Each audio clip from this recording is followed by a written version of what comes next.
how the Thor Ragnarok end of credits neatly set up Infinity War. Like any other movie in the interlocking Marvel Cinematic Universe, Thor Ragnarok had some work to do during and at the end of its closing credits to set up future installments in the franchise. Thought not as crazy as the 5 scenes peppered throughout the end of Guardians of the Galaxy Vol. 2. A pair of short moments hinted at the destruction and potential team-ups to come in 2018's Avengers: Infinity War. In fact, Thor Ragnarok got off easy. Though fans once expected this film to have to do a lot of heavy lifting when it came to the overarching story Marvel is trying to tell, director Taika Waititi skated by with very minimal setup. But if setup is your thing, then here's a deeper dive into what was going on with Thor and the rest as the credits rolled. Spoilers follow, obviously.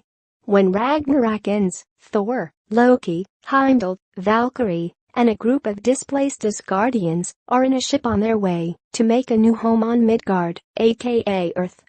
We'd guessed Thor has that grassy Norwegian cliff where Odin made his last stand in mind.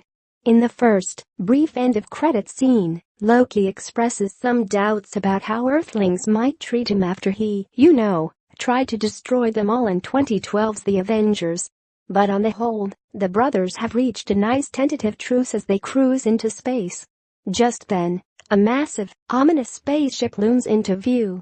If you've been paying attention at all to the Marvel Cinematic Universe, you don't really need me to tell you that this ship belongs to the big purple bad threatening to tear the world apart in Avengers 3 and 4, Josh Brolin's Thanos. The ship is similar in design to the bug-like one that invaded New York at the end of the first Avengers movie, which means that it's likely filled with Thanos' allies, the aliens known as the Chitauri. Thanos, Loki, and the Chitauri all conspired together to try to destroy Earth in that film. Not only did Loki fail, but now he's working with the good guys. How well do we think Thanos will take that news? Loki also has something that Thanos wants. If you've been following the chatter around these movies and the long build-up to Thanos' arrival, Marvel started teasing the Purple Menace in post-credits scenes 12 movies ago, then you might be familiar with the Infinity Stones. Thanos has a powerful golden Infinity Gauntlet, or glove. As Hela points out in Ragnarok, the gauntlet sitting in Odin's vault is a fake. If you look closely at the image above, you'll see an empty spot on each knuckle. That's where the Infinity Stones we've seen spread out over the past several films will likely wind up. We've seen one in Guardians of the Galaxy, the Power Stone, aka that purple thing that threatened to rip Star-Lord and his gang apart. Loki got very familiar with one in the Avengers, the Mind Stone, aka the one embedded at the end of the scepter he used to stab and, temporarily, kill poor Agent Coulson. You remember. The Mind Stone is currently lodged in the forehead of Paul Bettany's android character, Vision. There are a few more stones spread around, but most salient to our end of credits discussion here is the Space Stone, aka the glowing cube also known as the Tesseract. Loki also used this stone in the Avengers to rip open an interdimensional hole and let the wrong ones, aka the Chitauri, in during the Battle of New York. The Tesseract was also in Odin's vault and caught not only Hela's eye, but also Loki's.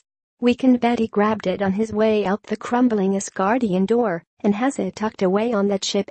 Much ado about the Infinity Gauntlet and Infinity Stones will finally come to a head in the next Avengers film, titled, unsurprisingly, Infinity War.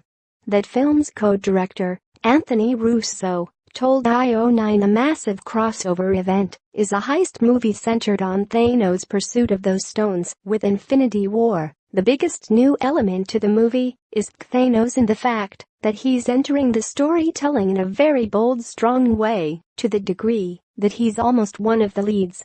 We've shaped an interesting narrative around him that in some ways leans heavily on a heist film in the fact that he's going after the Infinity Stones in a much bolder, successful way than he has in the past. The entire movie has that energy of the bad guy being one step ahead of the heroes. We looked at a lot of movies that had that heist-style energy to them, and that brought some inspiration. The first casualty in that war heist might be Thor's ship. The Infinity War footage Marvel showed at D23 this year seemed to pick up just after this end-of-credits scene, with Star-Lord and his fellow Guardians of the Galaxy gazing at the wreckage of a space battle.